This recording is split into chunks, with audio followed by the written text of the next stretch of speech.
எல்லா கோயிலையும் துவாரபாலகர்கள் இருப்பாங்க, ம், இல்லைன்னா ம். பிள்ளையார் முருகர் இருப்பாங்க. முருகர் இருப்பாங்க. ம். இங்கே சரஸ்வதி லட்சுமி இருக்காங்க. என்ன ஒரு சிறப்பு. அது துவாரபாலகர்கள் மாதிரியே இருப்பாங்க ம். 2 சைடு. அவங்கள ஒரு நமஸ்காரம் பண்ணிட்டு போனால் செல்வமும் கிடைக்கும், கல்வியும் கல்வியும் கிடைக்கும், கிடைக்கும். ம். அங்கே போன பிராணனும் கிடைக்கும், பாக்கியமும் கிடைக்கும். எப்படி கோயில் பாருங்க. எல்லாம் ஒன்று சேர்ந்து. ஆமாம் ஆமாம் ஆமாம். அங்கே போய் அங்கே நவகிரக கோயில் இல்லை, உள்ள நவகிரக கோயிலே இல்லை. அதுக்குள்ள கிடையாது, ஆமாம், அங்கே உள்ள சன்னிதானமே கிடையாது, இல்ல. நவகிரக சன்னதி இல்லை. ஏன்னா நவகிரகங்கள் வந்து கைகட்டி வாய் பொத்தி சேவை பண்ணுறது அங்கே ஐதீகம். நீங்கள் நவகிரக தோஷம் யாருக்கு இருக்கும்? 9 கிரகம் கண்டிப்பாக நிறைய பேருக்கு கெட்டு போயிருக்கும், இல்லை ஒரு 6 கிரகம் கெட்டு போயிருக்கும், ஒரு 5 கிரகம் கெட்டு போயிருக்கும். யோசிக்கவே யோசிக்காதீங்க.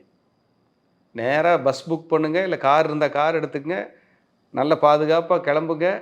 போய் ஒரு ஞாயிற்றுக்கிழமை அன்னைக்கு சரணாகதி விளக்கு போடுங்க, கோயிலை சுற்றி வாங்க, மானசீகமாக வழிபடுங்க, வேற மாதிரி இருக்கும்.